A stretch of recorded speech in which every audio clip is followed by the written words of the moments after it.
하나님의 말씀입니다. 우리가 세상에서 특별히 너희에 대하여 하나님의 거룩함과 진실함으로 행하되 육체의 지혜로 하지 아니하고 하나님의 은혜로 행함은 우리 양심이 증언하는 바니 이것이 우리의 자랑이라. 오직 너희가 읽고 아는 것 외에 우리가 다른 것을 쓰지 아니하노니 너희가 완전히 알기를 내가 바라는 것은 너희가 우리를 부분적으로 알았으나 우리 주 예수의 날에는 너희가 우리의 자랑이 되고 우리가 너희의 자랑이 되는 그것이라. 내가 이 확신을 가지고 너희로 2번 은혜를 얻게 하기 위하여 먼저 너희에게 이르렀다가 너희를 지나 마게도냐로 갔다가 다시 마게도냐에서 너희에게 가서 너희의 도움으로 유대로 가기를 계획하였으니 이렇게 계획할 때에 어찌 경솔히 하였으리요. 혹 계획하기를 육체를 따라 계획하여 예하면서 아니라 하는 일이 내게 있겠느냐. 하나님은 미쁘시니라. 우리가 너희에게 한 말은 예하고 아니라 함이 없노라. 우리 곧 나와 실루아노와 디모데로 말미암아 너희 가운데 전파된 하나님의 아들 예수 그리스도는 예하고 아니라 함이 되지 아니하셨으니 그에게는 예만 되었느니라. 하나님의 약속은 얼마든지 그리스도 안에서 예가 되니 그런즉 그로 말미암아 우리가 아멘하여 하나님께 영광을 돌리게 되느니라. 우리를 너희와 함께 그리스도 안에서 굳건하게 하시고 우리에게 기름을 부으신 이는 하나님이시니 그가 또한 우리에게 인치시고 보증으로 우리 마음에 성령을 주셨느니라. 아멘. 우리 앉으시기 바랍니다. 우리 말씀을 위해서 기도하도록 하겠습니다. 아버지 하나님, 참으로 하나님께서는 진실되시고 또 하나님께는 아무런 불의가 없으시며 또 하나님은 온전한 사랑이시며 또 진리의 등불 되시는 것을 우리가 고백하옵나이다.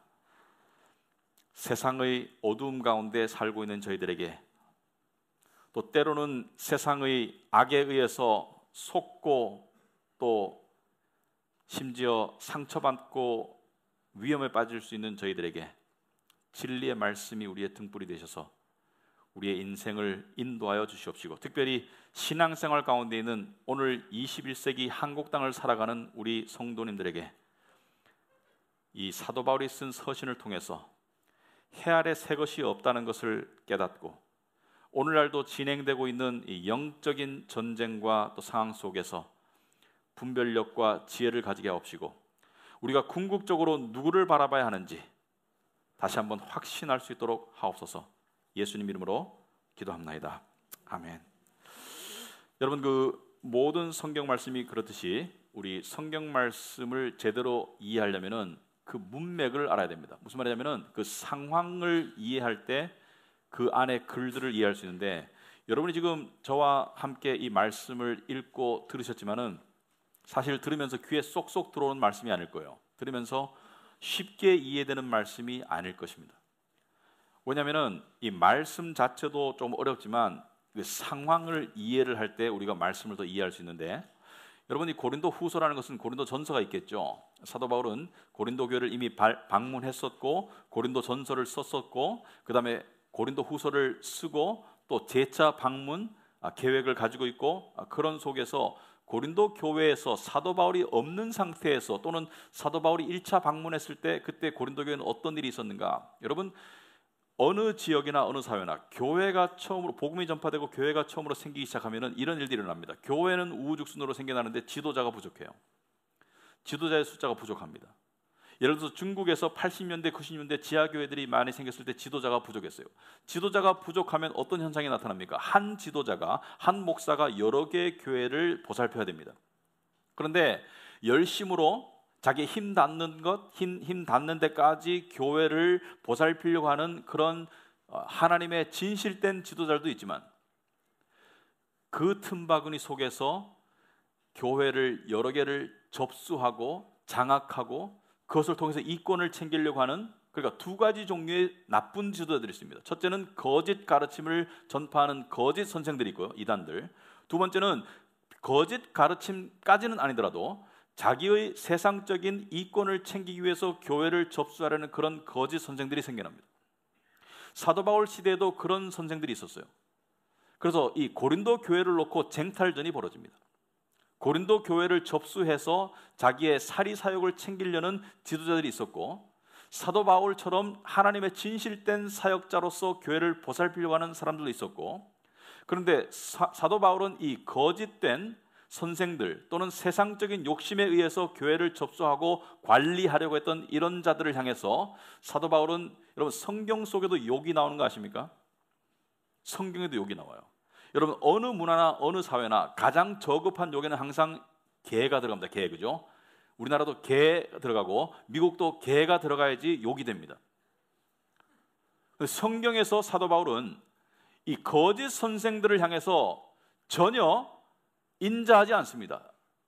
빌립보서 3장 2절에 보시면은 개들을 삼가하라 그래서, 개들을, 무슨 말이에요? 개 같은 선생들을 삼가하라. 삼가하는 것은 조심하라는 거예요. 이건 누구에게 하는 말입니까? 교인들에게 하는 말입니다. 그리고 빌립보서 3장 18절 주보에 여러분 써놨는데요, 내가 여러 번 너희에게 말하였거니와, 이게 고린도 교회만의 문제가 아니었습니다. 빌립보 교회도 문제였고, 모든 교회, 갈라디아 교회도 문제였고, 많은 교회들에게 문제가 있었습니다. 내가 여러 번 너희에게 말하였거니와 이제도 눈물을 흘리며 말하노니, 여러 번 말하였다, 눈물을 흘리며 말하였다, 무슨 뜻입니까? 상황이 심각하다는 얘기예요. 상황이 심각하다는 얘기입니다. 그때나 지금이나 상황이 심각하긴 마찬가지예요. 왜 여러 번 말했습니까? 못 알아들으니까, 그런 일들이 비일비재하니까. 왜 눈물을 흘리며 말합니까? 호소하기 위해서 여러 사람들이 그리스도의 십자가의 원수라고 말하고 있습니다. 이 사도 바울은 이들을 목사의 탈을 썼지만, 지도자의 탈을 썼지만, 이들을 개들이라고 불렀고 십자가의 원수라고 불렀습니다. 왜 그렇습니까? 십자가를 이용해서 돈을 벌고, 십자가를 이용해서 명예를 추구하고, 십자가를 이용해서 자기의 세상적인 안락과 풍요와 권세를 추구했기 때문에. 그리고 19절에 그들의 마침은 멸망이다. 그들은 복음을 전하지만, 그들은 천국의 복음을 전하지만, 그들이 전하는 복음, 그들은 마침은 멸망이다. 그들은 천국 못 간다는 얘기예요. 입으로는 십자가를 전하지만 실제로는 안 믿는다는 것을 이야기하거든요. 그들의 신은 배요. 이 무슨 뜻입니까? 그들의 신, their gods, 그들의 신, 그들이 진짜 섬기는 것은 하나님이 아니라 하나님의 이름으로 그들의 배를 섬긴다. 배는 무엇을 상징하죠? 세상적인 풍요, 부. 그들은 복음의 진실성과 순수성을 떠난 지도자들입니다. 그 영광은 그들의 부끄러움에 있고요. 왜? 자기의 영광을 추구하는 거예요. 하나님의 이름으로 자기의 영광과 자기의 왕국을 추구합니다. 심지어 자기 집안의 왕국을 추구합니다. 거대한 건물을 지어놓고 대대손손 해먹으려고 자기의 영광을 추구하는 가운데, 그들이 추구하는 영광은 마침내 부끄러움이 될 것이다. 왜? 하나님의 영광 앞에 그들은 부끄러움으로 전락할 것이기 때문에. 결국에는 그들은 땅의 일을 생각하는 자라. 그들은 천국을 이야기하지만 실제 그들의 마음은 땅의 풍요와 땅의 부와 땅의 권력을 추구하는, 그들은 땅에 사로잡힌 사람들이다. 거짓 선지자들을 이야기합니다. 거짓 선지자나 거짓 지도자들은 그 당시에도 있었지만 오늘날도 많이 있어요. 사도 바울이 왜 이런 얘기를 합니까? 성도들에게 분별력을 가지라는 것입니다. 왜냐하면 이들이 세상적으로 성공할 수 있는 이유는, 이들이 부를 축적하고 심지어 이들이 클 수 있고 이들이 세상적인 기준에서 성공할 수 있는 이유는 바로 이들에게 이용당하는 교인들이 있기 때문이에요. 예나 지금이나 마찬가지입니다. 해 아래 새 것이 없습니다. 고린도 교회에도 이들에게 이용당하는 교인들이 있었기 때문에 사도 바울은 안타까워했어요. 고린도 교회를 향해서 사도 바울은 하나님의 심정으로 보살피려고 했지만, 사도 바울을 대적해서 사도 바울을 공격하면서 사도 바울의 이 영향력 아래에서 고린도 교회를 뺏어오려는 거짓 선생들이 있었기 때문에 사도 바울은 어쩔 수 없이 자기를 변론합니다. 자기를 변명할 수밖에 없어요. 왜? 이들의 이 거짓 선생들의 거짓 속임수와 위협과 거짓 가르침에서 고린도 교회를 지키기 위해서 고린도 교회를 향해서 속삭이는 이 거짓 선생들의 사도 바울을 향한 이 이간질, 사도 바울을 향한 공격을 사도 바울은 방어할 수밖에 없는 입장입니다. 방어하고 싶어서가 아니라. 여러분, 사도 바울을 공격하던 거짓 선생들이 가장 많이 하던 말이 이런 말입니다. 말 주변이 없다. 여러분, 사도 바울은 사도였지만 말 주변이 없었어요. 사실은 본인도 인정했었습니다. 말 주변이 없는데 어떻게 사도가 되었느냐? 하나님께서 들어쓰셨어요. 그리고 우유부단했다. 왜 그렇습니까? 조금 이따 자세히 설명하겠지만은 계획을 세웠다가 계획이 무산된 적이 많았거든요. 특히나 사도 바울은 고린도 교회를 방문하려고 여러 번 계획을 세웠지만 그게 실행되지를 못했어요.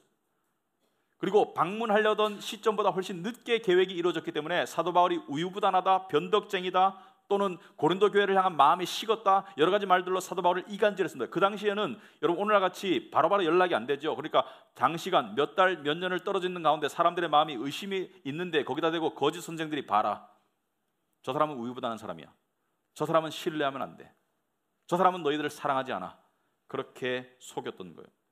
여러분 사실 인간인지라 그럴 수 있습니다. 사도 바울이 거짓말 하려는 것이 아니라 인간의 능력의 한계, 상황의 한계 때문에 계획대로 안 될 수가 있고요, 욕심만큼 마음만큼 안 될 수가 있어요. 왜? 사람이기 때문에.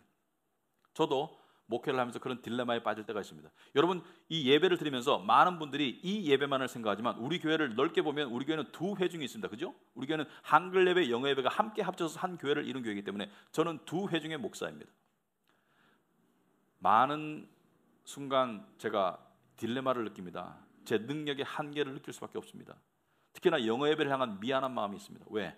80%의 에너지는 이쪽으로 쏟고 20%를 쏟다 보니까 제가 못 챙기는 부분이 있는데 그래도 교인들이 이해해 주셔서 감사합니다. 그래서 제가 목회를 할 수가 있어요. 안 그러면 제가 참 못할 것 같습니다. 아무튼지 간에 사도 바울이 그런 자기의 사도됨을 변론하는 말씀이 오늘 12절 출발입니다. 12절 말씀 보시면 우리가 세상에서 특별히 너희에 대하여 하나님의 거룩함과 진실함으로 행하되 육체의 지혜로 하지 아니하고 하나님의 은혜로 행함은 우리 양심이 증언하는 바니 이것이 우리의 자랑이다. 자, 우리의 양심이 증언한다. 내가 양심을 놓고 양심에 손을 놓고 말하는데 내가 너희를 향해서 하나님의 거룩함과 진실함으로 행하려고 노력했다. 비록 부족하지만 하나님의 거룩함과 진실함을 통해서 너희들을 대하려고 했었고 세상의 육체의 지혜를 따라서 행하려고 하지 않았다. 나는 이렇게 하려고 했고 이렇게 하지 않으려고 노력했다는 것을 이야기하는데 그럼 이게 구체적으로 하나님의 거룩함과 진실함으로 행한다는 게 무슨 뜻인가? 여러분 구체적인 질문을 해야지 이해와 깨달음이 주어집니다. 첫째로 하나님의 거룩함으로 행했다는 것은 무슨 뜻인가? 여러분 이 거룩함이라는 원래 단어, 원래 그리스 단어 이게 영어로 이렇게 번역이 됩니다. holiness, 거룩함과 simplicity, 단순함으로 번역이 됩니다.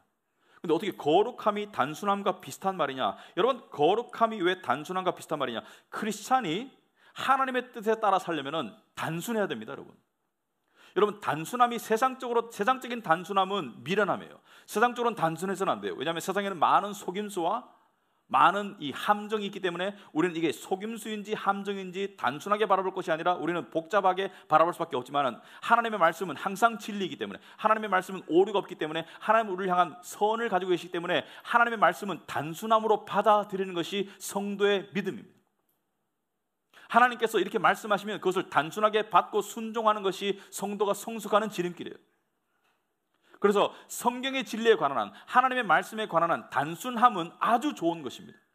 그러니까 지도자가 단순하다는 것은 무엇입니까? 내가 하나님의 단순함으로 너희를 대했다는 것은 하나님이 너희를 바라보는 마음, 하나님이 내가 하기를 원하는 그 단순한 그 한 가지만을 추구했다고. 무엇입니까? 바로 양을 먹여라, 양을 진리로 먹여라, 말씀으로 먹이고 양을 보살펴라. 이 단순함에서 벗어나지 않았다는 거예요.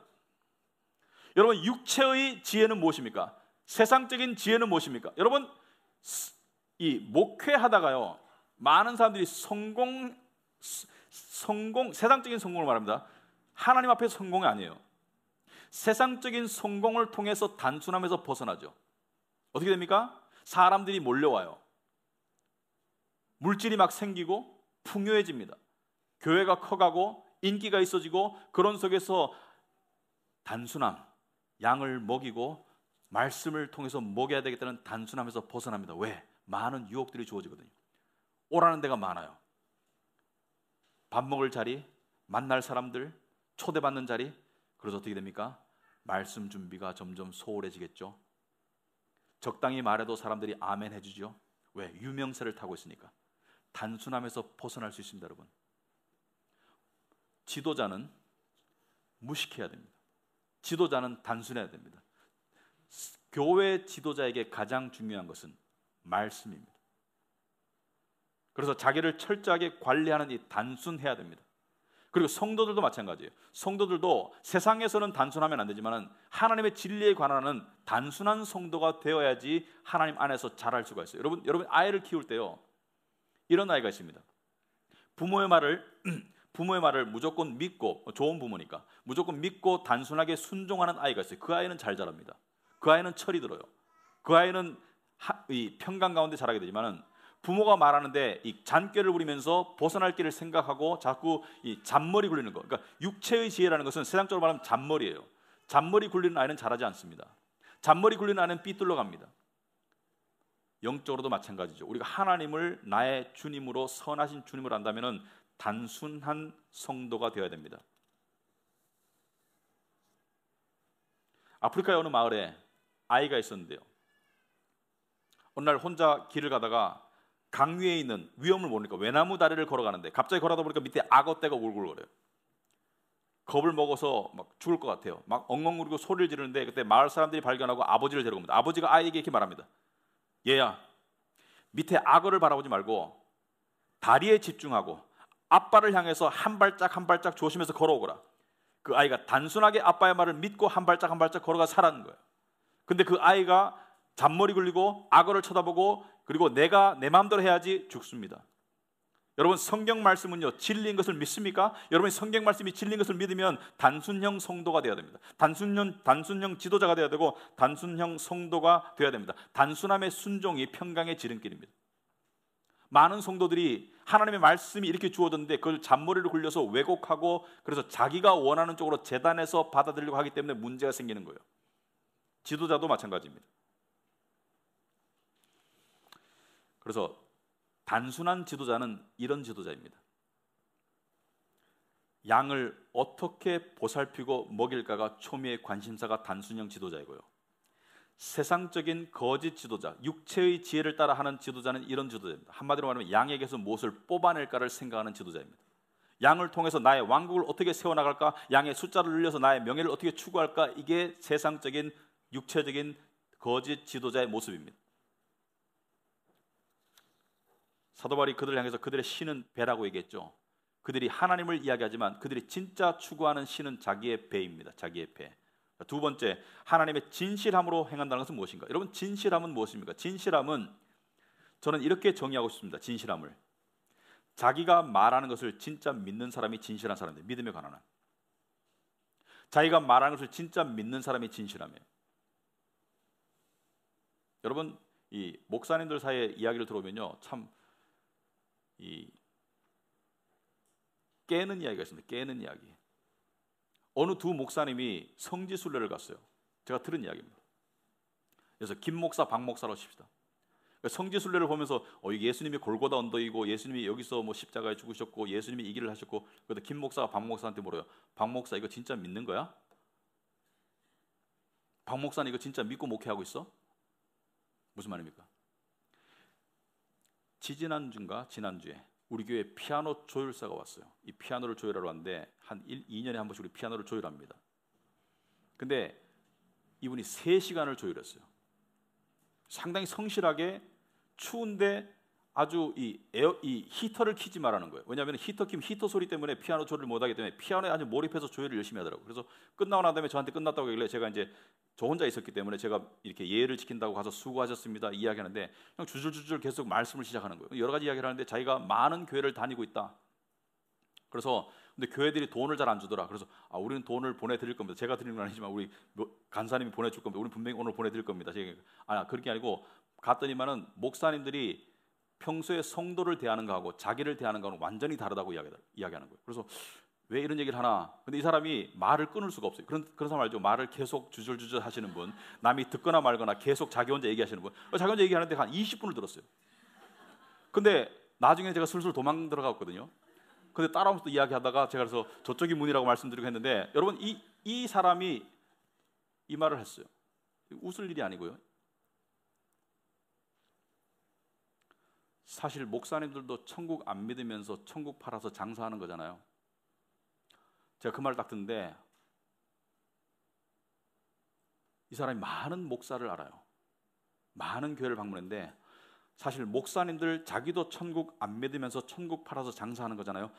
왜 그러냐고 물어보니까 왜 그러냐면은 천국 믿는 것 같이 안 보여요.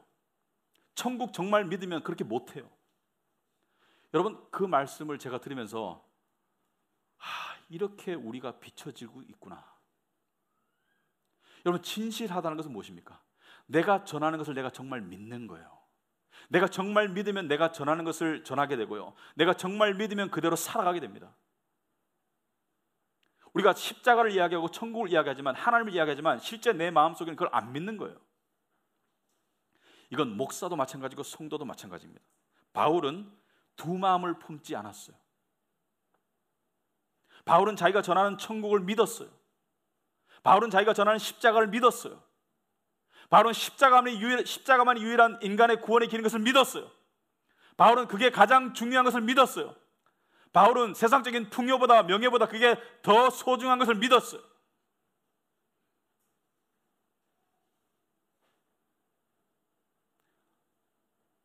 제가 늘 조심해야 되는 부분이 그것입니다. 여러분도 마찬가지고요. 우린 십자가를 무엇보다도 소중하게 믿고 살아가고 있는 성도인가?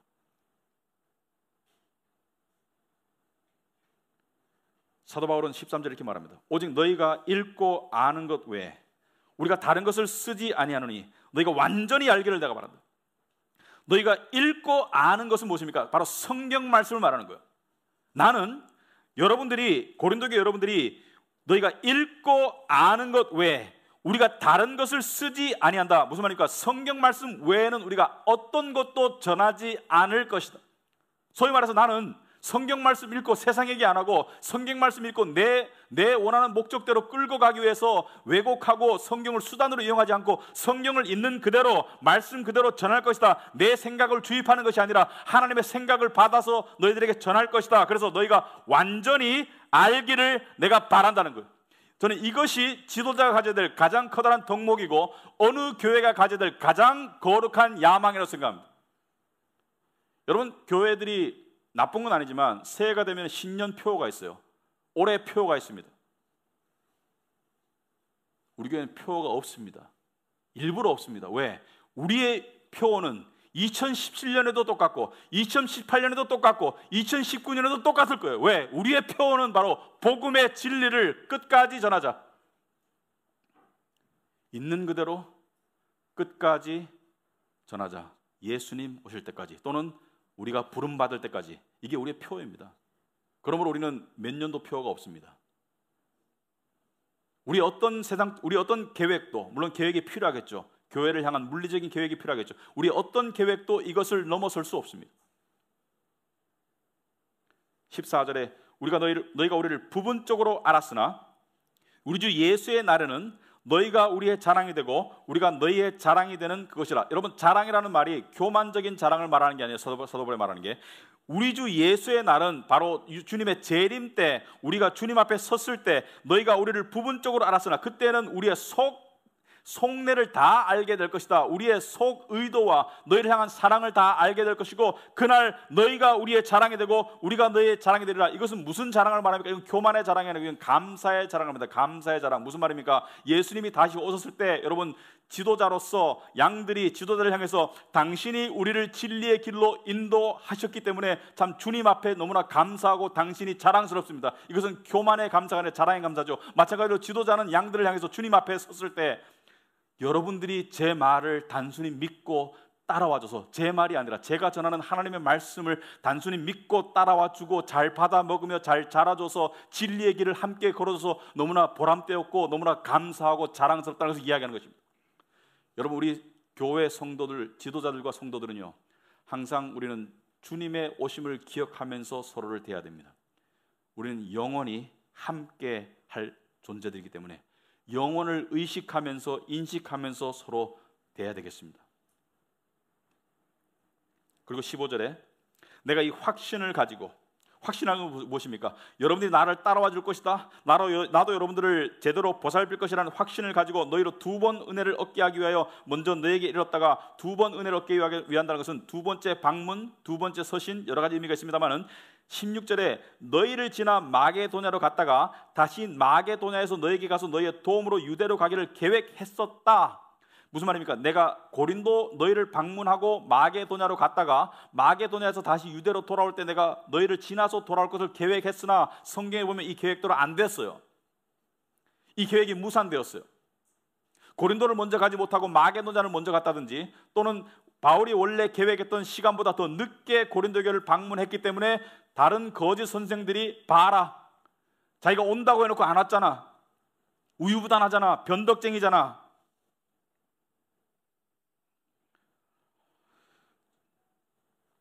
양들에게 무관심했잖아, 그렇게 공격했거든요. 그리고 17절에 사도 바울이 변론합니다. 이렇게 계획할 때, 내가 이렇게 계획할 때 어찌 경솔히 하였겠으랴. 내가 가벼운 마음으로, 내가 너희를 무시하는 마음으로 이걸 계획했겠느냐. 혹 계획하기를 육체를 따라 계획하며 예예하면서 아니라 하는 일이 내게 있겠느냐. 내가 인간적인 생각으로 이걸 계획했다가 예스 했다가 다시 노 하는, 말을 번복하는 일이 있었겠느냐. 말을 번복했지만 내가 진실성이 없어서 그런 게 아니라 내가 인간적인 한계 때문에, 상황적인 한계 때문에 어쩔 수 없이 그렇게 된 것이, 내가 경솔하게 한 것은 아니라는 것을 변명하는 거예요. 내가 너희를 경솔하게 생각한 게 아니라는 거예요. 비록 계획이 무산되고 비록 계획이 변경되었지만, 하지만 사도 바울은 구구절절한 변명을 여기서 멈춥니다. 그리고 사도 바울은 바로 이렇게 18절에 말합니다. 하나님은 미쁘시니라. 우리가 너에게 한 말은 예하고 아니라 함이 없노라. 사도 바울은요, 인간은 자기의 말을 바꿀 수 있어요. 인간은 계획이 무산될 수 있습니다. 인간은 내가 성실하게 진실하게 그 당시에 계획했더라도 실행 못할 수 있지만, 하나님은 미쁘다라는 말은 성경에서 나오지만 잘 안 쓰죠. 하나님은 신실하시다, faithful하다. 하나님은 신실하다는 것은 하나님은 절대로 말을 바꾸지 않는다는 것을 이야기합니다. 그래서 하나님은 미쁘시니라. 우리에게 너희의 한 말은, 우리가 너에게 한 말은 바로 하나님의 말씀을 말합니다. 우리가 너에게 증거한 하나님의 말씀은 예하고 아니라함이 없노라. 무슨 말입니까? 하나님의 말씀은 그 계획 그대로, 그 뜻 그대로 변함없이 항상 이루어진다는 것이에요. 내 계획은 무산될 수 있다는 거예요. 여러분, 이게 복음적인 지도자입니다. 여러분, 세상의 많은 지도자들이, 정치적인 지도자들, 종교적인 지도자들이 이렇게 말합니다. 내 말은 진실이다. 나는 약속을 반드시 지킨다. 나를 따르라. 하지만 복음을 아는 지도자들은 그렇게 말하지 않습니다. 내 계획은 틀릴 수 있고, 나도 넘어질 수 있고, 나도 죄인이기 때문에 그렇다고 해가지고 성실하지 않겠다는 것이 아니라, 내가 최선을 다해서 성실을 향해서 나아가겠지만 나는 틀릴 수 있다. 나는 인간이기 때문에 나는 잘못될 수 있고 나는 틀릴 수 있지만 하나님은 틀릴 수 없다는 걸 이야기하는 거예요. 여러분, 많은 교회 지도자들이요, 하나님의 이름으로 자기를 따르라고 그래요. 알게 모르게 자기를 따르라고 합니다. 나를 따르라, 나를 추종하라. 그래서 많은 사람들이 길들여져서 그를 따르고 그 집안을 따라요. 그러나 진실된 지도자는 나를 따라가지 않습니다. 진실된 지도자는 내가 가르치는 주님을 따르고 말합니다. 교회 지도자는 바로 손가락이지 그 손가락이 가르치는 대상이 아닙니다. 교회 지도자들은 늘 양들에게 저분을 따르라고 가르치는 손가락이 돼야 되지, 하나님을 대체하는 그 무엇이 되어서는 안 됩니다. 우리가 구원을 받고 그 확신 가운데 살 수 있고 죽을 수 있는 것은 바로 말씀의 약속을 지키는 하나님 때문에. 그래서 하나님의 말씀은 항상 예스라는 거예요. 노가 없다는 겁니다. 변경이 없고 취소가 없다는 것입니다. 하나님 말씀은 항상 예스지 노가 아니라는 거예요. 그걸 19절에 사도 바울이 이렇게 말합니다. 우리 곧 나와 실로아노와 디모데로 말미암아 너희 가운데 전파된 하나님의 아들 예수 그리스도는 예하고 아니라함이 되지 아니하였으니 그에게는 예만 되었느니라. 나는 노가 될 수 있어요. 나는 예스 했다가 노가 될 수 있지만 예수 그리스도, 우리가 너에게 전파한 하나님의 아들 예수 그리스도는 항상 예스이다. 그에게는 항상 예만 된다. 20절에 하나님의 약속은 얼마든지 그리스도 안에서 예가 되니 하나님의 모든 약속은 얼마든지 무엇이든지 그리스도 안에서 항상 예스이지. 그런즉 그로 말미암아 우리가 아멘하여 하나님께 영광을 돌리게 되느니라. 아멘. 우리가 너에게 전한 하나님의 말씀은 항상 예스이다. 무슨 말입니까? 성경은 약속과 예언으로 이루어졌습니다. 미래를 향한 하나님의 약속과 예언으로 이루어졌어요. 여러분, 성경을 전체적으로 보면요, 이런 내용입니다. 하나님께서 내가 너희를 구원하기 위해서 이렇게 할 것이다. 그리고 언젠가 이렇게 하셔요. 그러고 난 다음에 내가 이렇게 한다고 하지 않았니? 이런 내용입니다. 내가 이렇게 할 것이다, 이렇게 이루어졌다, 내가 이렇게 한다고 하지 않았니? 여러분, 인간이 죄로 타락했을 때, 아담과 하와가 타락했을 때 하나님께서 가장 처음에 한 약속, 창세기 3장 15절에 여자의 씨앗을 통해서, 여자의 자손을 통해서 내가 너희를 구할 것이다. 여자의 자손이 누구입니까? 바로 마리아의 몸을 통해서 나온, 동정녀 마리아의 몸을 통해서 나온 예수 그리스도를 통해서 나온 예수님이죠. 그 말씀대로 할 것이다 하셨고 하지 않았습니까? 수백만 가지 예가 있지만 여러분, 세례 요한이 예수님을 처음 알아보고 하나님이 보내신 메시아라는 것을, 그리스도라는 것을 알아보고 요한복음 2장에 보면 세례 요한이 이렇게 말합니다. 보라, 세상 죄를 지고 가는 하나님의 어린 양이로다. 세상 죄를 짊어지고 가는 하나님의 어린 양이로다. 여러분, 이게 세례 요한이요, 예수님을 보고 그냥 갑자기 즉흥적으로 어떤 말이 떠올라서 이렇게 표현하면 예수님을 잘 표현하겠구나 이렇게 말한 게 아니에요.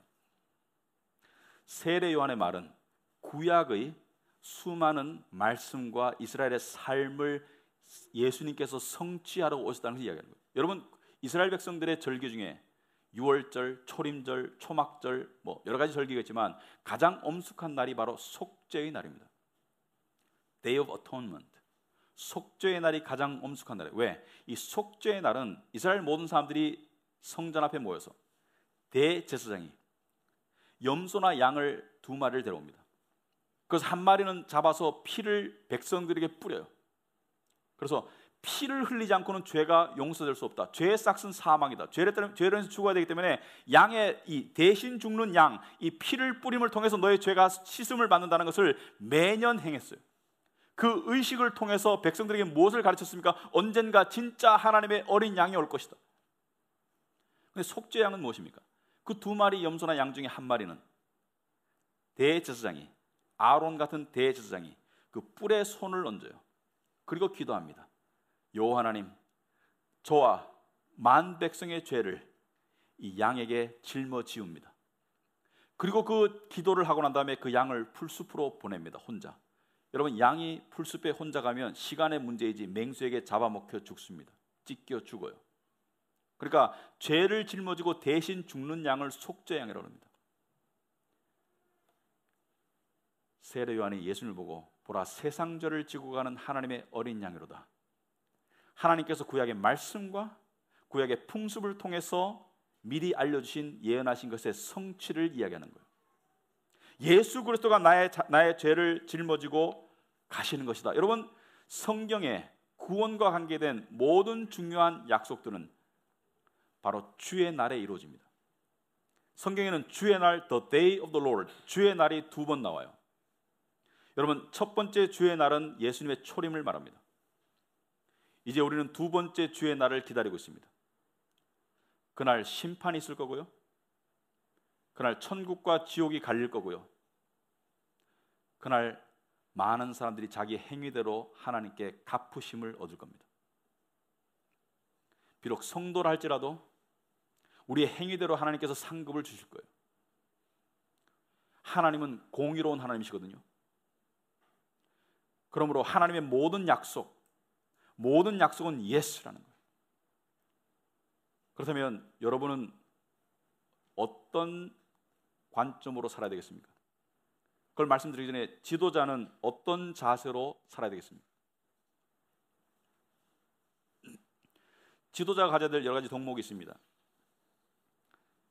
지도자는 하나님 앞에서 하나님의 마음으로 양들을 보살피는 것이 본분이지만, 지도자는 아까도 말했듯이 나를 따르라가 돼서는 안 됩니다. 지도자가 부각돼서는 안 돼요.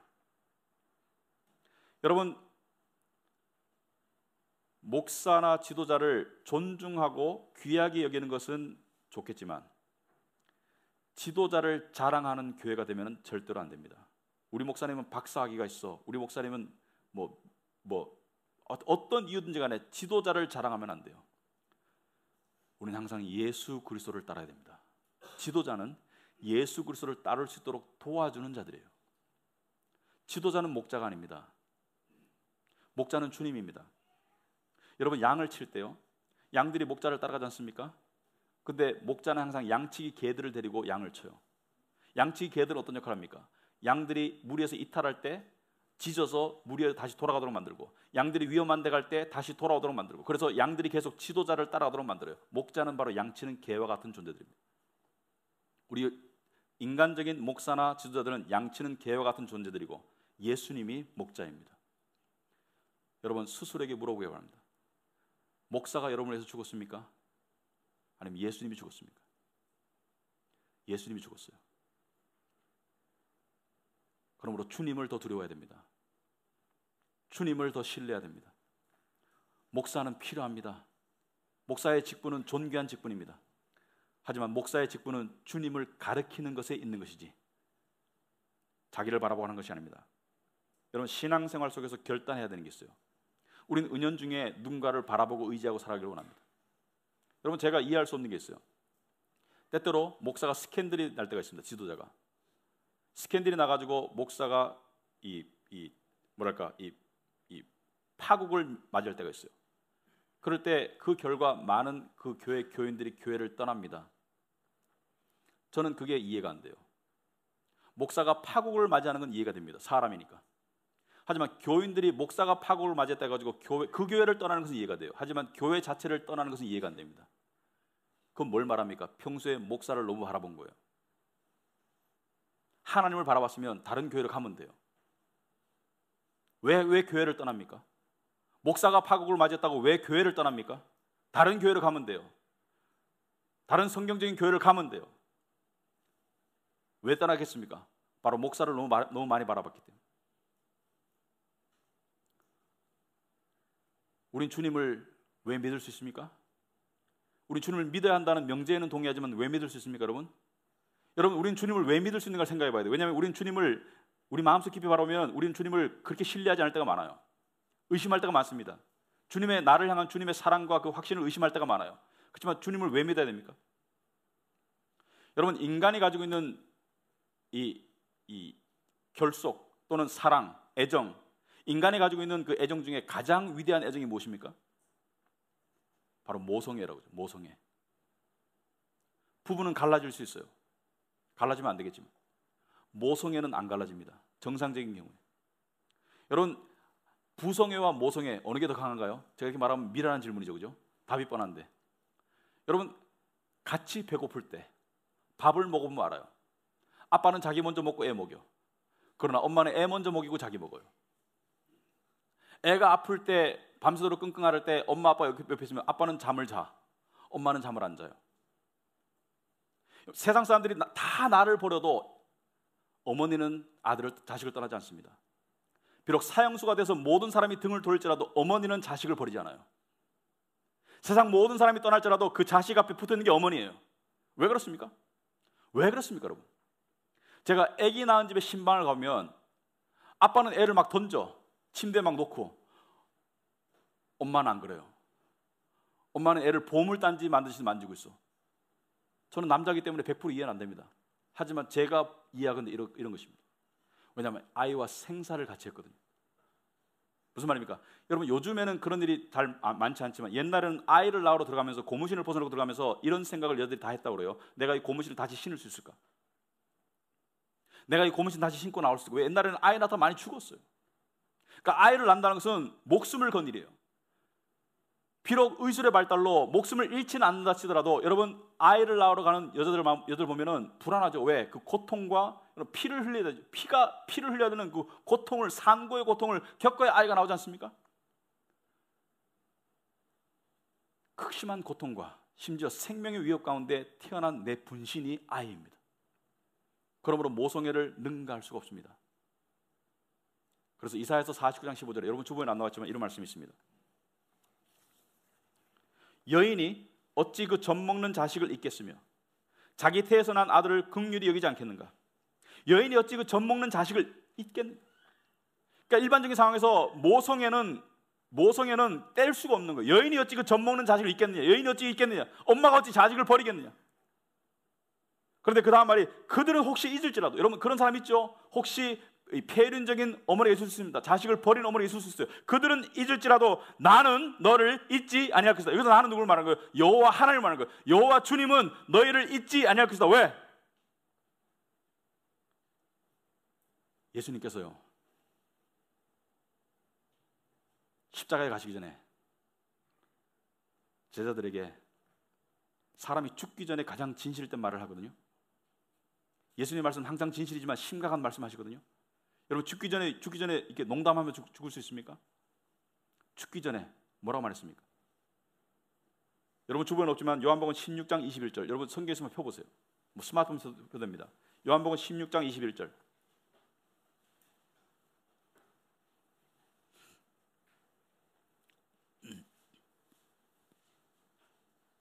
예수님 십자가에 죽으러 가시면서 당신의 제자들에게 당신이 짊어질 십자가의 삶을, 십자가의 길을 이렇게 표현했어요. 요한복음 16장 21절에 여자가 해산하게 되면 그때가 이르렀으므로 근심하나 아기를 낳으면 세상에 사람 난 기쁨으로 말미암아 그 고통을 다시 기억하지 아니하느니라. 이것은 무엇을 말합니까? 십자가의 고통이 바로 마치 해산하러 가는 것처럼 그 죽을 것 같은 고통이다. 그렇지만 아이가 태어나면, 여러분, 어머니가 이 분만실로 들어갈 때 그때 불안감과 그때 그 고통, 그 겪는 그 과정이 아이가 태어난 그 기쁨 때문에 아이를 안으면서 다 사그라들죠. 다 녹아납니다. 아이를 안는 아이가 태어난 기쁨 때문에 모든 고통이 잊어진다는 거예요. 마찬가지로 예수님께서 내가 지금 십자가의 길을 가지만 내가 부활하고 난 다음에, 내가 너희들을 낳고 난 다음에, 너희들에게 구원의 새 생명을 주고 난 다음에 나는 그 모든 아픔과 고통을 잊을 것이다. 이걸 말하는 거예요. 예수님은요, 우리가 영적으로 거듭나기 위해서 십자가에 가신 거예요. 그런데 그 낫는 과정에서 피만 흘리신 것이 아니라 죽으셨어요. 진짜로 죽으셨어요. 진짜로 죽었어요. 당신의 죽음을 통해서 당신의 분신은 우리가 나온 거예요. 우리가 태어난 겁니다. 나는 너를 잊지 않는다는 거예요. 나는 너를 고아와 같이 버리지 않는다는 겁니다. 여러분, 우린 때때로 주님 나를 사랑하신다면 증거를 보여주세요. 주님 나를 사랑하신다면 그 증거를 보여주세요. 이 기도를 들어주시면 그 증거로 삼겠습니다. 여러분, 이게 얼마나 하나님의 가슴에 못 박는 건지 아세요? 이건 마치 부모에게 엄마가 나를 사랑한다면 100만 원 줘. 그러면 사랑을 믿을게.